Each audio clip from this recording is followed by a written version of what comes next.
Hello everyone, मैं ममतेज गुप्ता। आज देखेंगे सीटेट का प्रीवियस पेपर जो हुआ था 1 जनवरी 2022 को। और इस पेपर का हमने एक पार्ट पहले कंप्लीट कर लिया है। अभी तक आपने नहीं देखा है तो इसी वीडियो के डिस्क्रिप्शन में मैंने सीटेट के प्रीवियस पेपर की लिंक डाली हुई है। आप उस लिंक पर क्लिक कर कर इसका फर्स्ट पार्ट भी देख सकते हैं।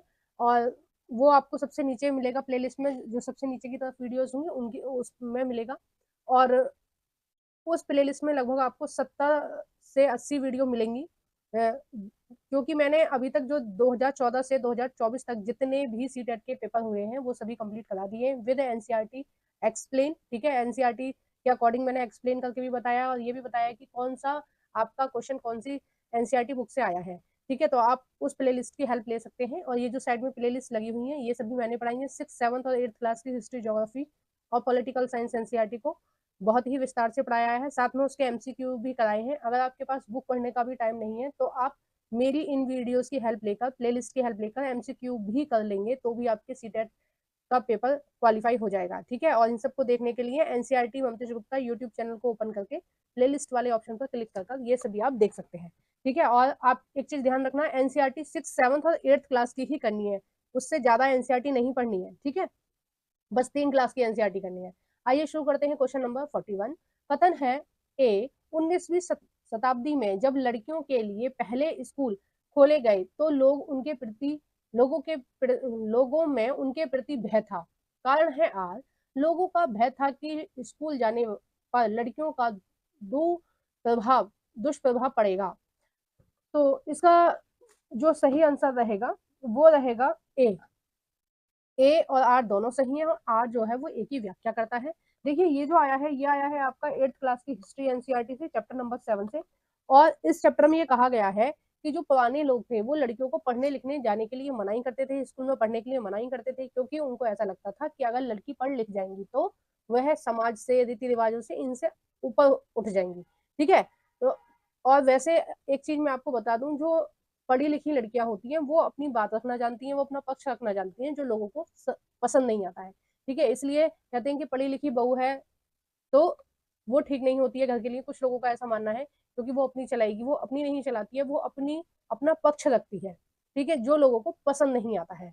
क्योंकि जो अनपढ़ लड़कियां होती हैं जो कभी स्कूल नहीं गई तो उनको ज्ञान ही नहीं है समाज कैसा है, लोग कैसे हैं, ये दुनिया कैसी है ना।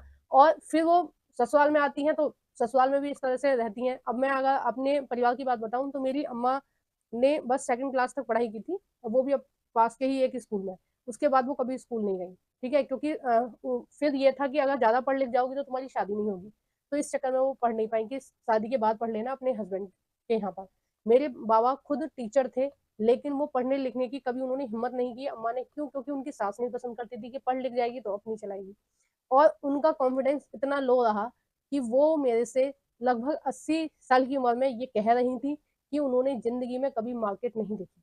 कितना दुर्भाग्यपूर्ण है कि उनके 6-7 बच्चे थे, सबकी शादी हुई, विवाह हुए, सब कुछ हुए, लेकिन उन्होंने कभी मार्केट नहीं देखी क्योंकि वो पढ़ी लिखी नहीं थी। उनको ये बोल दिया जाता था कि तुम्हें समाज में कुछ पता ही नहीं चलेगा, क्या चल रहा है नहीं चल रहा है, तो आप घर तक सीमित रहो। तो ये दुर्भाग्य था लड़कियों का, जो लड़कियां नहीं पढ़ती थी। और आज भी जो लड़कियां नहीं पढ़ रही हैं ये उनका दुर्भाग्य है। और माता पिता लिख रहे हैं उनका दुर्भाग्य। ठीक है, सभी माता पिताओं को चाहिए कि केवल जन्म देना आपकी जिम्मेदारी नहीं है, पढ़ाना लिखाना, उनको काबिल बनाना, ये सब भी आपकी जिम्मेदारी है। क्वेश्चन नंबर 42 भारत में ब्रिटिश राज के संदर्भ में निम्न कथनों पर विचार कीजिए एवं सही विकल्प चुनिए। कथन है ए मध्य वर्गियों ने मांग की कि सिविल सेवा परीक्षा भारत में भी आयोजित की जाए। कारण है आर उनकी यह महत्वपूर्ण मांग थी कि सरकार में भारतीय भी ऊंचे पदों को प्राप्त करें। ठीक है, अब देखिए ये क्या है, ये आपके आया है 8th क्लास की हिस्ट्री एनसीईआरटी से। ठीक है, तो इसमें जो उस समय आंदोलनकारी थे, मेनली जो कांग्रेस के जो लोग थे, उनकी ये मांग थी ब्रिटिश शासन से, सिविल सेवा की जो परीक्षा होती है, यानी कि जो आईएएस की जो परीक्षा होती है, जो यूपीएससी हमारे देश में एग्जाम देता है, वो वाली जो परीक्षा होती है, वो ये चाहते थे कि आईएएस की परीक्षा जो हो वो भारत में हो। जबकि उस समय कहाँ होती थी? इंग्लैंड में होती थी। और इंग्लैंड में परीक्षा देने के लिए जाया करते थे भारत के लोग। यानी कि भारत के किसी बच्चे को आईएएस बनना है तो एग्जाम देने कहाँ जाना पड़ेगा? इंग्लैंड में, जो कि बहुत महंगा था। ठीक है, वहां तक का किराया आने का जाने का तो बहुत महंगा पड़ता था, इसलिए बहुत सारे लोगों के पास इतना पैसा ही नहीं था कि वो वहां तक इंग्लैंड तक जाकर परीक्षा दे पाए और सिविल सेवा सर्वेंट बन पाए। तो इसलिए जो मध्यवर्गीय थे उनकी ये मांग थी कि भाई अपने देश में ये परीक्षा कराई जाए ताकि ज्यादा से ज्यादा भारतीय जो है वो परीक्षा दे सके और आईएएस बन सके। ठीक है, और इससे ये फायदा होगा कि अगर अपने ही देश के लोग आईएएस बनेंगे, अधिकारी बनेंगे, बड़े पदों पर रहेंगे, तो अपने हिसाब से भारत की जनता को डील करेंगे। ठीक है, अपने हिसाब से भारत की जनता को समझेंगे। अंग्रेज नहीं समझते थे भारतीयों की फीलिंग्स को, उनकी गरीबी को, ये सब सारी चीजों को। लेकिन मध्य वर्गियों को लगता था उस समय कि अगर सिविल सेवा हम परीक्षा हमारे यहाँ होगी तो ज्यादा से ज्यादा भारतीय चुने जाएंगे और उससे क्या होगा कि हमारे देश का विकास होगा। ठीक है, अब इसका जो सही आंसर हो जाएगा 42 का वो हो जाएगा ए और आर दोनों सही है और आर ए की सही व्याख्या करता है। इस तरह के क्वेश्चनों को कैसे सॉल्व करना है मैंने फर्स्ट पार्ट में आपको बताया था कि कैसे हमें पता चलेगा कि ये सही व्याख्या कर रहा है या नहीं कर रहा है। ठीक है, अगर आपने इसका फर्स्ट पार्ट नहीं देखा है तो प्लीज जाकर देख लीजिए। क्वेश्चन नंबर 43, रॉलेट एक्ट सत्याग्रह के विषय में वक्तव्यों पर विचार कीजिए तथा सही विकल्प को चुनिए। तो 43 का जो सही आंसर 43 जो क्वेश्चन आया है वो आया है आपका 8th क्लास की हिस्ट्री एनसीईआरटी से, चैप्टर नंबर 8 से, बिल्कुल लास्ट वाला चैप्टर है उससे आया है ये। और उसमें जितने भी आंदोलन हुए भारत में स्वतंत्रता के लिए उन सभी को बताया है। ठीक है, इस चैप्टर में तो बहुत इंपॉर्टेंट चैप्टर है, प्लीज आप इसको अच्छे से पढ़ना। तो जो रॉलेट एक्ट था उसके विषय में देखते हैं कौन सा कथन सही है। ए है, रॉलेट एक्ट द्वारा पुलिस की शक्तियां बढ़ा दी गई थी और लोगों के अधिकार कुचल दिए गए थे। ठीक है, बी है महात्मा गांधी, मोहम्मद अली जिन्ना और अन्य सभी का तर्क था कि सरकार को लोगों की मूल स्वतंत्रता सीमित करने का कोई अधिकार नहीं था। ठीक है, और सी है, यद्यपि हिंदू व मुस्लिम रॉलेट के विरोध में थे फिर भी रॉलेट एक्ट सत्याग्रह अंग्रेजों के विरोध में राष्ट्रवादी संघर्ष नहीं बन सका। तो इसका जो सही आंसर हो जाएगा वो हो जाएगा ए और बी दोनों सही है। बी वाला सही नहीं और सी वाला सही नहीं है। क्यों नहीं है?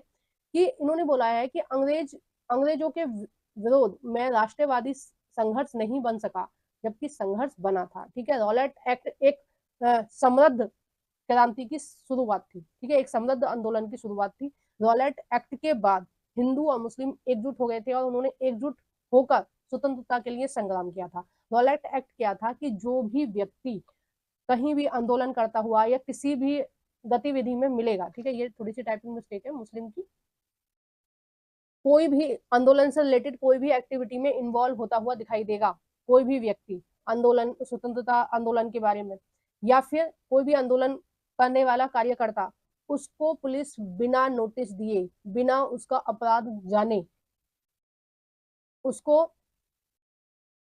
गिरफ्तार कर लेगी और उसको जेल में रखेगी। ठीक है, यानी कि उसका कोई अपराध नहीं है, बिल्कुल शांतिपूर्ण तरीके से आंदोलन कर रहा है। अगर पुलिस को शक भी हो गया कि ये इन्वॉल्व हो सकता है, उसको भी वो बिना बताए अरेस्ट कर लेगी और जेल में डाल देगी। ऐसा वो अंग्रेज ऐसा कर रहे थे क्योंकि वो इन आंदोलनों से घबराए हुए थे। ठीक है, और रॉलेट एक्ट के बाद ये जो विरोध हुआ था वो चरम सीमा पर था। बहुत सारे लोगों ने, जैसे रविंद्रनाथ टैगोर ने अपनी उपाधि वापस कर दी थी, जमनालाल बजाज ने अपनी उपाधि वापस कर दी थी जो अंग्रेजों ने दी थी। ठीक है, और गांधी जी ने भी, तो बहुत सारी उपाधियां वापस करी गई रॉलेट एक्ट के विरोध में। और बहुत मतलब हिंदू मुस्लिम दोनों साथ में लड़े थे रॉलेट एक्ट के बाद में। और जलियांवाला जो हत्याकांड हुआ था आपने देखा होगा 1919 में जो हुआ था, वो भी, वो जो मीटिंग हो रही थी वो रॉलेट एक्ट के विरोध में ही हो रही थी। ठीक है, इससे रिलेटेड जो डिसीजन लेने थे वो उस मीटिंग में लेने थे, इसलिए अंग्रेजों ने निर्मम लोगों पर, निहत्थे लोगों पर गोली चला दी थी। ठीक है, अब आपको समझ में आ गया ना रॉलेट एक्ट क्या था और कितना बुरा था। मतलब आपका कोई अपराध है या नहीं है, अगर पुलिस को ऐसा लगता है कि आप अपराधी हो तो वो आपको जेल में डाल देगी। तो ये क्या बात हुई? पुलिस को कोई भी लग सकता है तो वो किसी को भी डाल देगी, चाहे उसकी गलती हो या ना हो। तो यही रॉलेट एक्ट था। ठीक है, ये भी 1919 में ही आया था। क्वेश्चन नंबर है 44, सरकारी शिक्षण संस्थानों में अध्ययन तथा सरकारी संस्थानों में नौकरी के अवसर में सहयोग हेतु किन आधारों को अपनाया जाता है? देखो, पहली बात तो ये सुनिए आप क्वेश्चन कह क्या रहा है। जब आप क्वेश्चन समझ जाएंगे तो आप आंसर दे पाएंगे। सरकारी शिक्षण संस्थानों यानी कि सरकारी स्कूलों में। ठीक है, सीधा सीधा क्या जवाब है इसका? सरकारी स्कूलों में। तथा सरकारी संस्थानों में नौकरी के अवसर यानी कि जो सरकारी नौकरियां होती हैं उनमें सहयोग हेतु, सहयोग का मतलब है आरक्षण हेतु किन आधारों को अपनाया जाता है। यानी कि सीधा सीधा कहा जा रहा है कि अपने भारत में जो आरक्षण दिया जाता है वो किस आधार पर दिया जाता है। ए है जाति के आधार पर, बी है परिवार के आधार पर, सी है लिंग के आधार पर, डी है व्यक्तिगत आधार पर। तो इसका जो सही आंसर हो जाएगा वो हो जाएगा आपका ए, जाति के आधार पर, क्योंकि जातियों के आधार पर इसलिए कि ओबीसी में इतनी सारी जातियों को इंक्लूड किया गया है, एससी में इन जातियों को इंक्लूड किया गया है, एसटी में इन जातियों को, ठीक है। तो ये क्या हो गया, जातियों पर आधारित हो गया, ठीक है। बी है पारिवारिक, यानी कि देखा जाता है कि परिवार कितना समृद्ध है, परिवार के लोगों के पास कितना पैसा है, ठीक है। इसमें आय और होना चाहिए, ठीक है, पारिवारिक आय होना चाहिए। यहाँ पर क्या होना चाहिए, एक सॉरी, यहाँ पर क्या होना चाहिए, पारिवारिक आय, ठीक है, टाइप करने से रह गया है, पारिवारिक आय।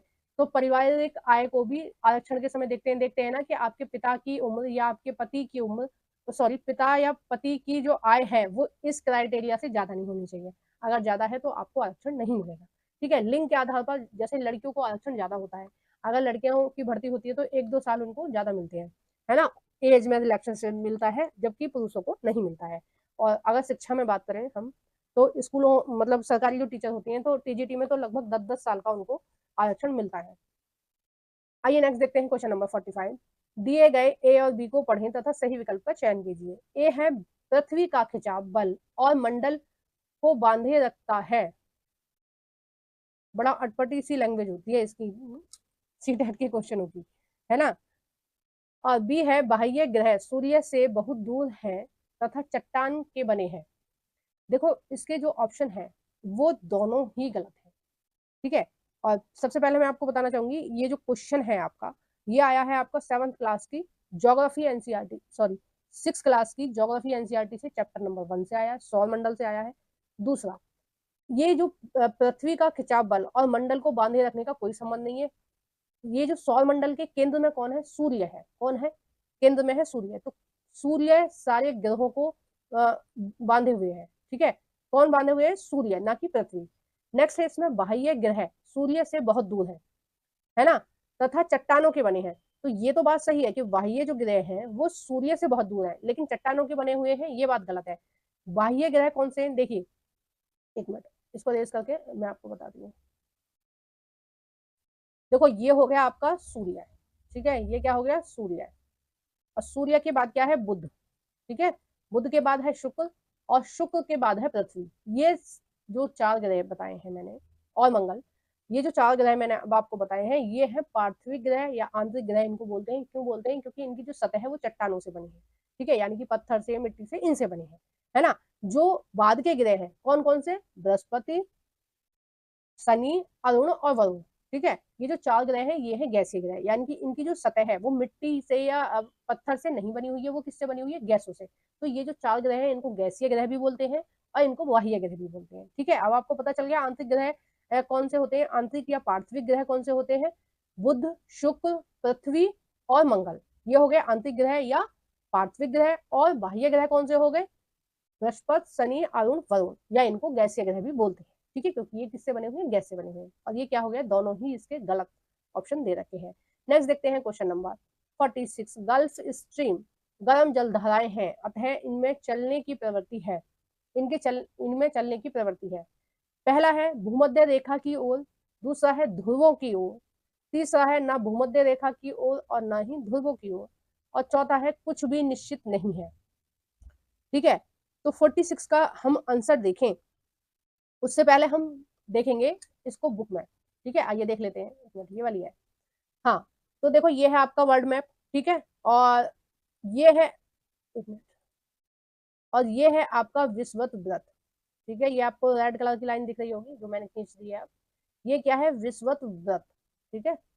डबल में इसलिए कर रही हूँ ताकि आपको अच्छे से दिखाई दे, किसी किसी का मोबाइल छोटा होता है ना, उनको दिखता नहीं है। तो ये क्या है, ये है विषुवत व्रत या 0 डिग्री अक्षांश, ठीक है।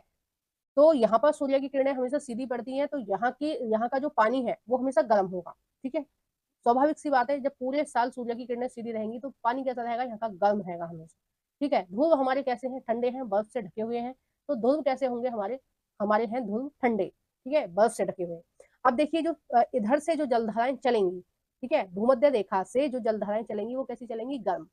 तो गल्फ स्ट्रीम कैसी जलधारा है, गर्म जलधारा है, ठीक है। किधर की तरफ चल रही है, ये चल रही है ध्रुवों की तरफ, ठीक है, ऊपर की तरफ जा रही है इस तरह से, है ना। और एक और के बारे में बहुत ज्यादा पूछा जाता है एग्जाम में, लैम्बिडोर के बारे में बहुत ज्यादा पूछा जाता है, तो आप इसको भी ध्यान रखना। लैम्बिडोर कैसी जलधारा है? ठंडी जलधारा है, क्योंकि ये ध्रुव से आ रही है, ठीक है, ध्रुवों से जो आ रही है, जो बर्फ के पानी से होती हुई आ रही है जलधारा, वो कैसी होगी? ठंडी। और गर्म पानी से जो जा रही है वो कैसी होगी? गर्म। और ये एक पॉइंट होता है, यहाँ पर आकर ये दोनों जलधाराएं मिलती है, ठीक है। तो यहाँ पर कैसा होता है? बिल्कुल कोहरे जैसा माहौल होता है, और ये मछली पकड़ने के लिए बहुत उपयोगी है। उसी तरह से यहाँ पर है, देखो जापान में क्या है कि कुछ जलधाराएं जो विषुवत रेखा से आ रही हैं, ठीक है, तो ये कैसी हैं? गर्म जलधाराएं। और ये कैसी हैं? जो ध्रुवों से आ रही हैं वो है ठंडी जलधाराएं। और ये कहाँ मिलती हैं? जापान के आसपास जाके मिलती हैं। वहां पे भी मछली बहुत ज्यादा, मछली उत्पादन बहुत ज्यादा होता है, क्योंकि कोहरे का माहौल होता है, ठीक है, कोहरे वाला मौसम होता है। अब आप एक चीज देखिए, आप एक बाल्टी में गर्म पानी लेना, ठीक है, एक बाल्टी में गर्म पानी लेना और उसमें ठंडा पानी एकदम से डाल देना, तो एकदम से भाप ऊपर उठती है ना, कोहरा सा नहीं हो जाता? जब आप गर्म पानी से नहाते हो सर्दियों में, तो जो बाथरूम में कोहरा कोहरा सा नहीं दिखता, वो क्यों? क्या है वो? यही है, गर्म पानी और ठंडा पानी जब मिलेगा तो क्या बनेगा? भाप बन के ऊपर उठ जाता है। तो उस तरह का माहौल होता है, वो मछलियों के लिए बहुत ज्यादा उपयोगी है, ठीक है। आइए हम आते हैं अपने क्वेश्चन पर। तो इसका जो सही आंसर हो जाएगा वो हो जाएगा दूसरा, गल्फ स्ट्रीम कैसे चलती है? भूमध्य रेखा से ध्रुवों की ओर, ठीक है। नेक्स्ट है क्वेश्चन नंबर 47, देशांतर के संबंध में निम्न दो कथनों पर विचार करिए। पहला है ए, सभी देशांतर याम्योत्तरों की लंबाई समान होती है, ठीक है। बी है, प्रमुख याम्योत्तरों का मान 180 देशांतर होती है, ठीक है, होता है आना चाहिए, थोड़ी सी गलत लिखा हुआ है इसमें, टाइपिंग मिस्टेक है ये, ठीक है, होता है आएगा। अब देखिए इसका जो सही आंसर होगा वो हो जाएगा आपका पहला, ए सही है। ये सभी जो याम्योत्तर हैं उनकी लंबाई कैसी है? समान है। अब भी गलत है, क्यों गलत है? प्रमुख याम्योत्तर का मान 180 डिग्री है, 180 डिग्री नहीं है। कौन सा डिग्री है? 0 डिग्री है, ठीक है। चलो हम बुक में भी एक बार दिखा देते हैं। देखो जो मुख्य याम्योत्तर है वो ये वाला है, ठीक है। कौन सा वाला है? एक मिनट, मुख्य याम्योत्तर जो है वो ये वाला है, ठीक है। इसका मान क्या है? 0 डिग्री। 180 डिग्री वाला कौन सा है? वो इधर वाला है, ठीक है। जो ये वाली रेखा है ये है 180 वाली, ठीक है। तो 180 डिग्री वाली कौन सी है? वो बिल्कुल पूर्व की तरफ है, ठीक है, जो पूर्व की तरफ है वो है 180। और ये कौन सी है? ये है आपकी 0 डिग्री। तो 0 डिग्री वाली कौन सी है? मुख्य है, ठीक है। आइए नेक्स्ट देखते हैं क्वेश्चन नंबर 48, निम्नलिखित कथन ए, बी और सी पर विचार कीजिए तथा सही विकल्प का चुनाव कीजिए। देखो ये जो 48 वाला जो क्वेश्चन है वो आया है आपका 6 क्लास की ज्योग्राफी एनसीईआरटी से, चैप्टर नंबर 2 से। और इससे पहले वाला जो ये याम्योत्तर वाला जो क्वेश्चन था, ये आया था आपका 6 क्लास की ज्योग्राफी एनसीईआरटी से, चैप्टर नंबर 2 से, ठीक है। हर क्वेश्चन का आप कुछ, कोई भी क्वेश्चन का मेरे से पूछ लीजिए, सारे क्वेश्चन आपके एनसीईआरटी से ही आते हैं। एक भी क्वेश्चन आपका एनसीईआरटी से बाहर नहीं आता है, लेकिन आपको डीप में एनसीईआरटी पढ़नी पड़ेगी। आप ऐसे ही रीड कर लोगे तो कुछ भी नहीं है। एनसीईआरटी कम से कम 2 बार रीड करनी चाहिए आपको, तब जाके आपका कुछ भला होगा सीटेट में। क्वेश्चन नंबर 48, निम्नलिखित कथन ए बी और सी पर विचार कीजिए तथा सही विकल्प का चुनाव कीजिए।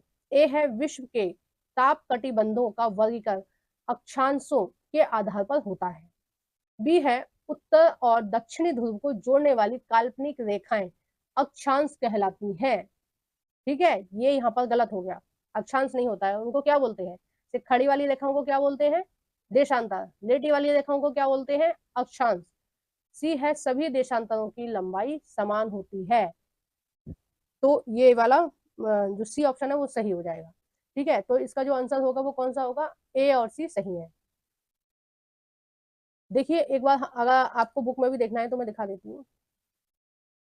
चैप्टर नंबर 2 से आया है एनसीईआरटी। देखिए एक मिनट, बुक को सीधा कर लेते हैं। हाँ देखिए, इसमें क्या लिखा था क्वेश्चन में? इसमें लिखा था, विश्व के ताप कटिबंधों का वर्गीकरण अक्षांशों के आधार पर किया गया है। तो बिल्कुल सही है, ये 0 डिग्री अक्षांश है। ये जो ग्रीन ग्रीन दिख रहा है ये उष्ण कटिबंधीय है, ठीक है। 23 डिग्री उत्तर से 66 डिग्री उत्तर में, 66.5 डिग्री उत्तर में कौन सा है? आपका शीतोष्ण कटिबंध है, ठीक है। और 66 डिग्री से 90 डिग्री तक कौन सा है? शीत कटिबंध है। उसी तरह से दक्षिण में है, ठीक है। ये जो 0 डिग्री अक्षांश है ये डिसाइड कर रहा है उत्तर और दक्षिण। दक्षिण में क्या है? 23 डिग्री तक क्या है? उष्ण कटिबंध। 23 डिग्री के बाद में शीत कटिबंध, और 66 डिग्री के बाद 90 डिग्री तक क्या है? शीत कटिबंध, ठीक है। तो ये कौन डिसाइड कर रहा है? ये अक्षांश डिसाइड कर रहे हैं कि कौन सा कौन से कटिबंध में है, ठीक है। सेकंड इन्होंने पूछा था, उत्तर और दक्षिण ध्रुव को जोड़ने वाली काल्पनिक रेखा को अक्षांश बोलते हैं, नहीं बोलते हैं, देशांतर बोलते हैं। और लास्ट बोला था सभी देशांतरों की लंबाई बराबर होती है, तो हाँ ये बिल्कुल सही बात है, सभी देशांतरों की लंबाई बराबर होती है। ये क्या है, देशांतर है। ठीक है, अब तरबूज की एक फांक काटोगे, ठीक है, बिल्कुल ईमानदारी से काटोगे, तो उसमें हर वो फांक की लंबाई क्या होगी, बराबर होगी। तरबूज ऐसे ही तो दिखता है हमारी पृथ्वी की तरह। ठीक है, आइए नेक्स्ट देखते हैं क्वेश्चन नंबर 49। भारत के सतपुड़ा लक्षणों भारत के भूगोलिक लक्षणों को पढ़ते हुए अध्यापिका ने छात्रों की विंध्या एवं सतपुड़ा श्रृंखलाओं में बहने वाली नदियों को मानचित्र पर चिन्हित करने को कहा। निम्नलिखित में से कौन सी नदियां को वह कहती थी कि छात्र चिन्हित करें। उन्होंने क्या बोला है, अध्यापिका ने या टीचर ने क्या बोला है, विंध्या एवं सतपुड़ा श्रृंखला में बहने वाली नदियों को मानचित्र में दिखाएं। अब देखिए विंध्या और सतपुड़ा में कौन सी नदियां बह रही हैं,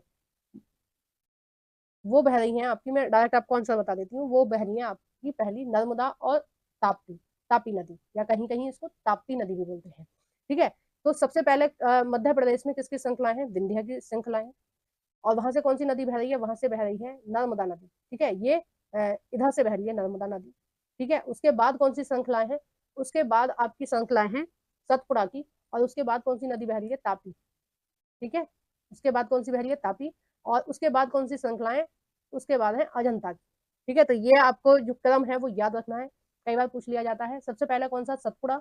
सतपुड़ा के बाद कौन सी नदी बह रही है, सतपुड़ा के बाद बह रही है नर्मदा। नर्मदा के बाद कौन सी पहाड़ियां हैं, सॉरी, सबसे पहले विंध्य की पहाड़ियां। ठीक है, सबसे पहले किसकी है, विंध्य की पहाड़ियां। विंध्य की पहाड़ियों के बाद कौन सी नदी बह रही है, नर्मदा। नर्मदा के बाद है सतपुड़ा की पहाड़ियां। सतपुड़ा के बाद कौन सी बह रही है, आपकी तापी नदी। और तापी नदी के बाद कौन सी पहाड़ियां हैं, वो हैं आपकी अजंता की। ठीक है, आइए नेक्स्ट देखते हैं, और ये इस वीडियो का लास्ट क्वेश्चन रहेगा, क्वेश्चन नंबर 50। महासागरीय जलधाराओं के संदर्भ में निम्नलिखित दो कथनों पर विचार कीजिए तथा सही विकल्प का चुनाव कीजिए। ए है, जिस स्थान पर गर्म तथा ठंडी जलधाराएं मिलती हैं वह स्थान विश्व भर में सर्वोत्तम मत्स्य क्षेत्र माने जाते हैं। कौन कौन से माने जाते हैं, मैंने एक तो जापान की तरफ बताया और एक आपको अमेरिका की तरफ बताया, जहां लैमिडोर और गल्फ स्ट्रीम मिल रही थी। ठीक है, बी है, जहां गर्म एवं ठंडी धाराएं मिलती हैं उस स्थान पर नौका संचालन में बाधा उत्पन्न होती है। बिल्कुल सही है, जब आपको सामने का दिख ही नहीं रहा, आपको पता ही नहीं चल रहा कि सामने किस तरह से चलना है, तो आप कैसे नाव को आगे बढ़ा पाओगे, तो बिल्कुल वहां नौकायन नहीं हो पाती है। कुछ क्षेत्र ऐसे हैं जहां मछलियां भरपूर मात्रा में मिलती हैं, उसका कारण ये है कि वहां पर मछुआरे कभी पहुंच ही नहीं पाते हैं। इसके ऊपर एक इंग्लिश मूवी भी बनी हुई है। ठीक है, तो इसका जो सही आंसर हो जाएगा वो हो जाएगा ए और बी दोनों सही है। इस वीडियो को हम यही समाप्त कर रहे हैं, और आगे के जो क्वेश्चन रहेंगे 51 से आगे के जो क्वेश्चन रहेंगे उनको हम नेक्स्ट पार्ट में कंप्लीट करेंगे। आपको वीडियो कैसी लगी है प्लीज कमेंट बॉक्स में बताइएगा। वीडियो को जरूर से लाइक कर देना। जो भी फ्रेंड आपके सीटेट की तैयारी कर रहे हैं उन सभी फ्रेंडों के साथ मेरी इस वीडियो को शेयर कर देना। और हाँ, अगर अभी तक आपने मेरे चैनल को सब्सक्राइब नहीं किया है तो प्लीज मेरे चैनल को सब्सक्राइब कर दीजिए। ठीक है, और जो भी फ्रेंड आपकी सीटेट की तैयारी कर रहे हैं उन सभी के साथ मेरी इस वीडियो को शेयर कर देना। कमेंट करना बिल्कुल नहीं भूलना है, प्लीज एक छोटा सा कमेंट कर देना। Thank you for watching everyone.